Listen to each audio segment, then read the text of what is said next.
Het is het oudst bestaande bouwwerk van Maasbree, de Roterkapel. Gebouwd in 1695. Sinds zaterdag 15 augustus is een kopie van het 17e-eeuwse beeld van Maria in de kapel weer met de oorspronkelijke kleuren te bewonderen. Het origineel van het beeld is 60 jaar geleden wit overgeschilderd met gouden elementen. Voor 1952 stond hier in de kapel een beeld met kleuren. Nu hebben we een beeld in gebroken wit en in goudkleur. Indertijd is in 1952 door pastoor Hillebrand een grote restauratie gedaan aan de kapel. En heeft hij ook aan professor Timmer van Maastricht gevraagd: bekijk het beeld eens op zijn ouderdom en de geschiedenis die er eventueel aan vastzit. Het is niet meer verantwoord om hier een origineel beeld neer te zetten, dus het houten beeld wat in goud-wit is. Dat hebben we dus eruit gehaald, want voor enkele maanden geleden stond dat beeld hier nog wel. Met een enorme ijzeren kast eromheen met slagvrij glas om te beschermen dat het beeld niet gestolen werd. Nu staat het beeld er weer helemaal los in de ruimte, zoals het al vanaf 1695 hier staat. Iedereen kan het van alle kanten bewonderen en het is niet omzoomd met een zware ijzeren kast, zoals we dat eigenlijk een hele lange periode gehad hebben. En het origineel staat vandaag even weer hier in het rood, naast de kopie, maar gaat volgende week weer de kluis in, want het is onverantwoord om zo'n beeld zomaar thuis in de kast te hebben staan of wat ook. Dus na heel veel heen en weer gepraat en ook nog even een beetje actie houden, want je hebt zomaar niet even het geld in de zak om een aantal kopieën te laten maken en beelden opnieuw te laten schilderen, was het besluit van we maken 2 kopieën. Eén brengen we precies in dezelfde kleuren zoals het beeld in 1952 was, dus in gebroken wit met goud. En 1 beeld proberen we terug te brengen zoals we denken dat de kleuren waren voor 1952. En voor 1952, ik heb alleen maar een zwart-wit foto. En ik roep dus ook nog alle mensen op die eventueel nog meer foto's hebben, van laat het mij weten, ik kom graag langs voor een kopie te maken.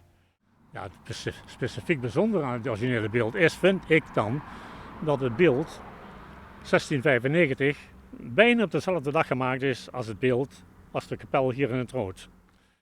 Een prachtig gesneden beeld waar professor Timmer het lof over steekt. Van hoe mooi het gesneden is en dergelijke en hoe mooi het gemaakt is.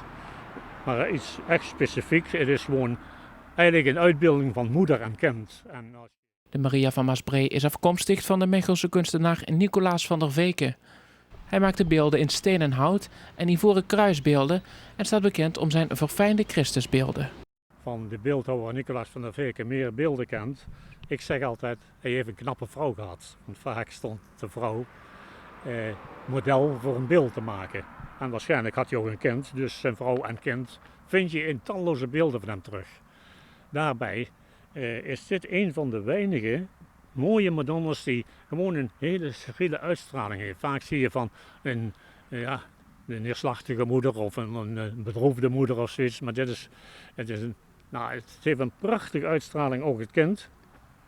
En het is op een bijzonder mooie manier gesneden, om het zo maar te noemen. Ik weet dat ik jaren geleden, toen ik hier de Stichting Kruiselijke Kapellen een nieuw leven in heb geblazen, hier bij de buren het beeld op de keukentafel leggen en inderdaad, het beeld gaf zijn naamprijs. Onder de voet van het beeld staan met grote letters NVV. Die letters staan voor Nicolaas van der Veken, een groot beeldhouwer uit de zuidelijke Nederlanden. Die leefde van 1637 tot 1709. Als we dan ook nog bedenken dat onze kapel van 1695 is het beeld bijna op dezelfde dag gemaakt als de kapel gebouwd is. Daarbij hebben we een van de 4 beelden dat ik weet die in Limburg staan, van Nicolaas van der Veken. Een van de grootste beeldhouwers, wat ik straks al zei, van zijn tijd. En daar mogen we heel trots op zijn. Tijdens een open dag op 15 augustus konden belangstellenden naast de kapel ook de orangerie van boerderij De Plaats bezoeken. De kapel en de boerderij zijn onlosmakelijk met elkaar verbonden sinds de Vrouwe van Arsen, indertijd eigenaresse van de plaats, die de kapel heeft laten bouwen aan het pad naar haar kasteel. Bij ieder kapel of bij ieder kasteel en dergelijke stond een kapel. was eigenlijk de huiskapel van de kasteelbewoners. En een van de dames van Arsen heeft het kapel laten bouwen in 1695. Waarom heeft zij het eigenlijk precies laten bouwen of is dat niet bekend? Dat is onbekend. Waarschijnlijk omdat ze het beeld in bezit hebben gehad en er een bestemming voor hebben gezocht. Maar verder is er niks van bekend. Het kasteel is rond 1800 verbouwd tot boerderij. En die boerderij is in de Tweede Wereldoorlog verwoest. Eerder dit jaar zijn van dit beeld 2 exacte kopieën gemaakt. Een van deze beelden heeft het origineel vervangen. Bijkomend voordeel is dat de glazen wand die het originele beeld jarenlang beschermd heeft, verwijderd kon worden.